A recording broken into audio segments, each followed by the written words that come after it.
the Middle East, Ukraine, Taiwan, even Thailand and Cambodia. These are today's tense and contentious regions. But there's another corner of the world map that, after years of silence, is now the stage for silent wars waged by global powers. In the Arctic, a new geopolitical chessboard is being set up among the United States, Russia, and China. Why? Because the ice is melting, and the balance of power is shifting. An estimated 90 billion barrels of oil and 48 trillion cubic meters of natural gas lie beneath the region. That's about 6% of the world's oil reserves and 25% of its natural gas. Remember Greenland? Trump's "let's buy it" remark was mocked, but behind it was an energy potential that could rival even Saudi Arabia. This isn't just about ice anymore. We're facing new energy routes, new military bases, and new possibilities for conflict. Today, we'll discuss the Arctic struggle, where this invisible competition is becoming visible. The most advantaged player in this Arctic race is undoubtedly Russia. Geography is on its side.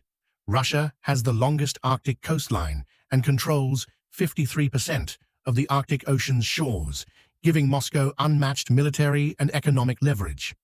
Soviet-era bases are being rapidly modernized. Russia is practically rebuilding its Arctic frontier. In just the last 6 years, over 475 new military facilities have been established.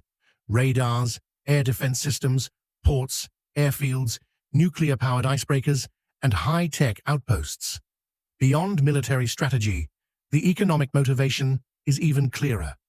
About 80% of the Arctic's known energy resources are in areas under Russia's control: 90 billion barrels of oil and 48 trillion cubic meters of natural gas. As I said, this massive potential is still locked under the ice. Projects like Yamal LNG, developed with China, have become Russia's energy gateway to Asia, especially as Western sanctions have made China's role even more critical. The Northern Sea Route is Moscow's crown jewel.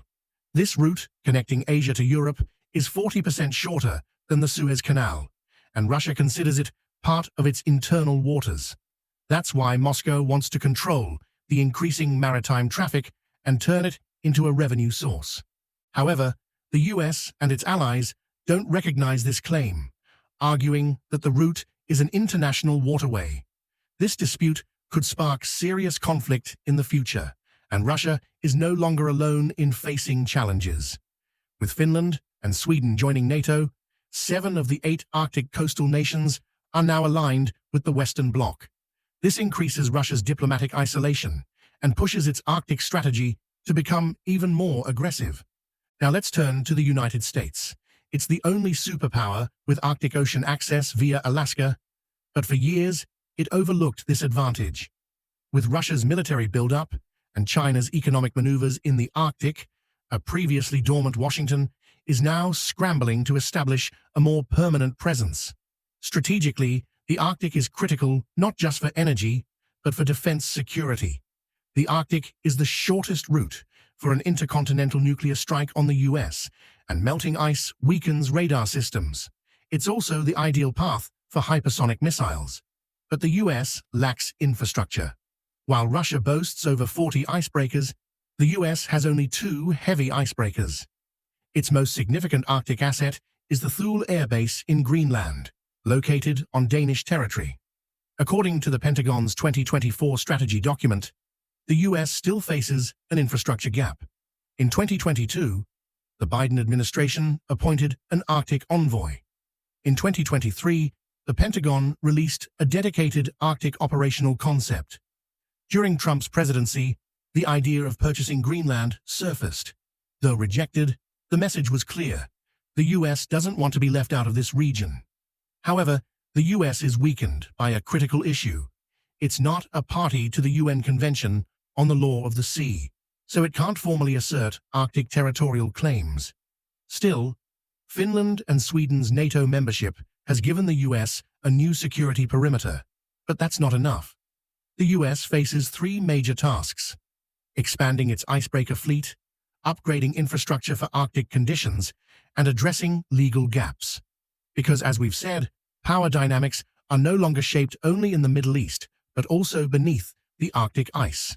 Now, on to China.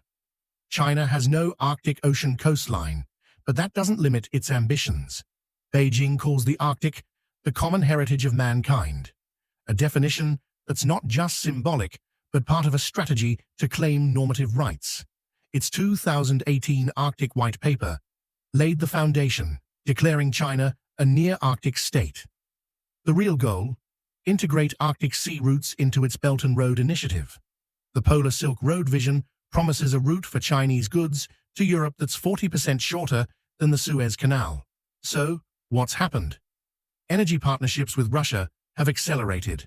China has poured billions into the Yamal LNG project. Post-Western sanctions, Beijing has become an indispensable economic partner for Moscow. Chinese-built ice-class tankers now directly transport Russian natural gas. But China's Arctic interest isn't just commercial. Diplomatically, since 2013, China has held observer status in the Arctic Council, boosting its legitimacy through scientific research. It has a research station in Norway's Svalbard and attempted to build one in Greenland, though the US and Denmark blocked those efforts. The bigger issue? With all Arctic Council members except Russia now under NATO's umbrella, China's fears of isolation are growing. The West is framing the Arctic as a collective security issue, potentially leaving China as the only outsider. So China's Arctic strategy isn't just about trade and energy. It's a long-term geopolitical legitimacy battle. Now let's talk about Turkey. Turkey has no Arctic coastline but isn't indifferent to the region's developments.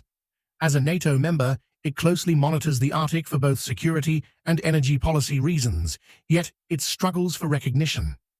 In 2015, Turkey applied for observer status in the Arctic Council, but was rejected due to insufficient scientific contributions and geopolitical concerns. In response, Turkey shifted its polar strategy to Antarctica, establishing a scientific base there, a significant step. For Turkey, the Arctic isn't just about science, it's geopolitically significant. The rise of Arctic routes could indirectly affect the Turkish Strait's role in Asia-Europe trade. Commercial routes through the Suez Canal and Turkish Straits could lose some traffic to the Northern Sea route. However, if Turkey integrates its logistics and energy hub potential with Arctic policies, it could still play a role in this new system. China's Polar Silk Road strategy could align with Turkey's Middle Corridor and port investments. In short, Turkey isn't an active Arctic player yet, but by boosting its scientific capacity and leveraging its geopolitical position, it could find a place in this equation. In summary, global warming has set the Arctic's transformation in motion, spurring the world's powers into action. Trump's Greenland and Canada remarks weren't baseless. Putin's constant emphasis on the Arctic's importance isn't either. Countries aren't racing for a giant ice field. They're after the riches beneath it. Trump's plan to buy a barren island where you can't farm, invest, or build housing was, in fact, the most radical turning point in this chain of events, highlighting the Arctic's significance. We're talking about 25% of the world's natural gas reserves, not to mention trade routes, oil, and diplomatic gains. That's why the Arctic is so valuable, and its importance will only grow. Someone will claim this oil and gas. We'll see what happens in the days ahead. Thanks for listening. Please don't forget to subscribe to my channel. Your thoughts matter, so leave a comment. Take care.